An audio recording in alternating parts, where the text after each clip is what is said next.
we're going to start with goalkeepers, Mo. David De Gea has maybe returned to the old David De Gea this season in terms of the way that he's performing.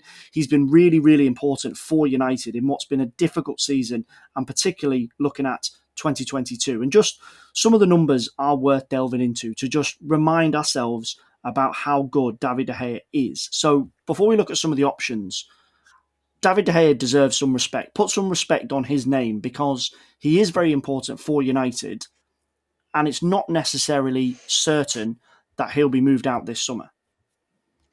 I mean, this is the thing. We're talking about goalkeepers because I do think United need to bring someone in as a goalkeeper because I think Dean Henderson is clearly unhappy being a backup, which he is right now.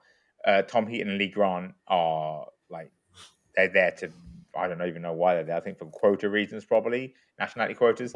So you need a backup, you need a challenge to De Gea anyway, regardless. I don't think De Gea. He doesn't appear to have what it takes to be a goalkeeper for Erik Ten Hag in that he's not very good with the ball at his feet. He's a miraculous shot stopper. When it comes to shot stopping, he's sensational. In the Premier League this season, he's prevented 2.5 goals with his saves. Only Fraser Forster and the immortal Jose Sarr this year have got more, right? He's been great saving shots. Like last night we saw when Chelsea shot the ball, he gets a shoot shot at him, he kept saving it. Then Alonso shot to his side, they went in. But still, he played well. He's a good presence. He's a United fixture right now. He's been there almost 10 years. Or has it been 10 years now? And more to the point, at the end of next season, if he plays the full season next year, he will be probably 10th all time in Man United's appearance-making list, which is incredible. What an achievement. So I don't think they're realistically going to shift him from the number one spot, but I think they should look to bring someone in to challenge him and maybe push him to either be greater or maybe, take his spot because I think he's got weaknesses that are going to hold United back under Ten Hag. We're going to come back to you in a second, Mo, with some of the Premier League options potentially that could be coming in to replace David De Gea at Old Trafford this summer. But James, I want to ask you about one of Ten Hag's old boys or young boys at Ajax, because this is one of the big storylines that he will look to bring players with him from Ajax to United this summer. And this always happens when a manager comes from another club into the Premier League. How many players will they bring, and is that part of their plan? So Andre Onana is out of contract at Ajax this summer. Obviously, stats and data on him is a little bit mixed because he was banned for the back end of last season and a portion of this season. He has come back, and this is a goalkeeper that got Ajax to within touching distance of the 2019 Champions League final. His stats, as I say, are a little bit mixed because he's not played as much football this year, but progression with the ball, he is more positive than David De Gea. He's a younger goalkeeper. He's been courted by some big clubs in the past. There's talk that Inter Milan are edging closer to a deal on him. Could he be an option? And particularly if Ten Hag wants to have one of his guys in the team, is he someone that maybe could be moving this summer? I think there's a problem here because I totally understand the point that De Gea probably isn't going to fit any sort of modern manager, if you like, because he's not great with the ball at his feet, and that is what you expect nowadays of a goalkeeper. But United simply cannot get rid of him. There's nobody on the planet who can pay his wages. So therefore, you can't get rid of him. So do you then bring in, even if it's a free signing, do you bring someone in who's going to create that sort of a problem for you? You've got the situation that Chelsea have got where they've got the world's most expensive goalkeeper who's the backup. Now, they got away with that because they had a billionaire who didn't mind spending all the money in the world on that squad, and they can put a £97.5 million striker on the bench as well. Most clubs can't operate like that, and that just creates a problem. We saw the problem United had when Alexis Sanchez was on the bench. The highest paid player in the Premier League, and couldn't get a game. They had to get him out of the club. Now, I just don't see another club being able to take De Gea. I mean, you tell me who is the club who's coming in for him and is going to pay the close to £400,000 a week for him, and United would probably like a fee for him as well. So I just can't see that happening. And my feeling was with Henderson that they needed to bring him back to the club when he was at Sheffield United, and De Gea needed that sort of competition. And I suppose you could say, although obviously Henderson's had his injuries and his absences, De Gea did improve when he returned to the club.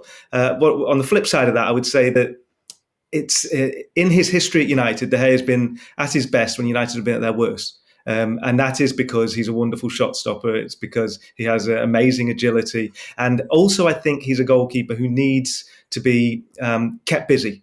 If you look back to someone like Edwin van der Sar, his brilliance was the fact that he might only be called upon once or twice a game, and he'd pull it off. He'd pull off a great save. De Gea, I think he has these massive lapses in concentration, but when he's constantly, like you remember the Moyes years and the Van Gaal years, when he's constantly getting battered, if he's bombarded with shots, he'll save them. That's when he's at his best. Now, I do feel a bit like he's probably a goalkeeper out of his time, and you can maybe, I don't buy at all that Cristiano Ronaldo is a problem at United whatsoever, but I can appreciate that maybe he doesn't quite fit into the hard, high-pressing, all-energy football that maybe most managers seem to be turning to these days. And perhaps that sort of Lukaku's probably felt the same at Chelsea, where that sort of how many of that sort of just orthodox strikers do you have in the world? And I think De Gea's a bit like that as a goalkeeper. Nowadays, it's absolutely vital they can use their feet, and his feet just are not very good. Or certainly not, of the sort of level when you're looking at an Ederson analysis. No. He's just not at that level.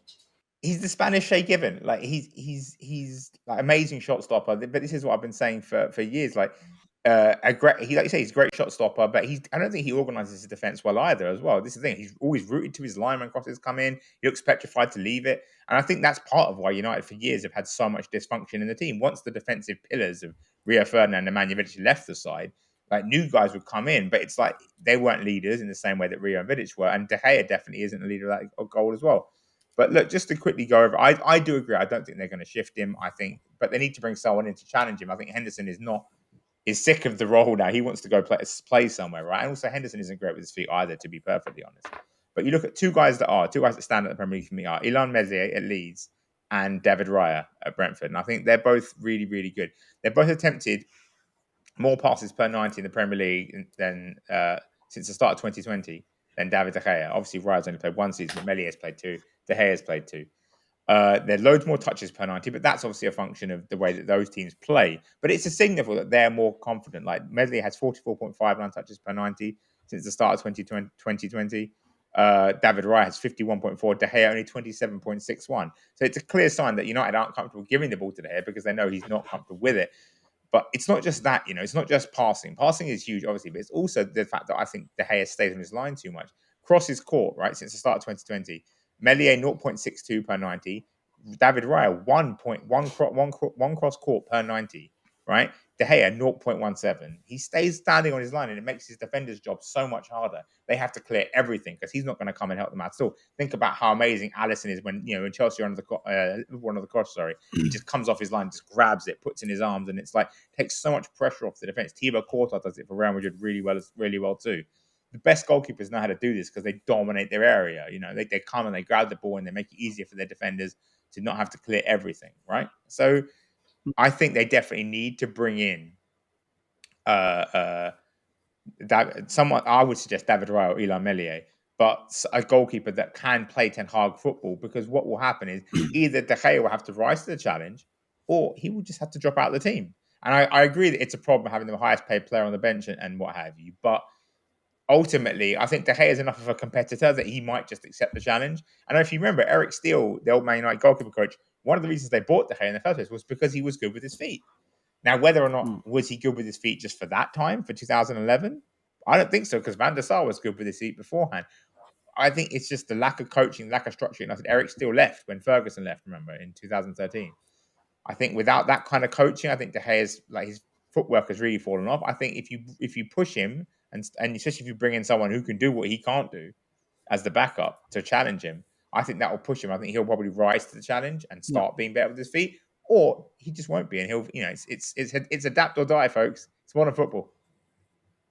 Yeah, indeed. I think the best way to sum this up before we take a quick break is that nobody in Madrid is rushing to fix any fax machines.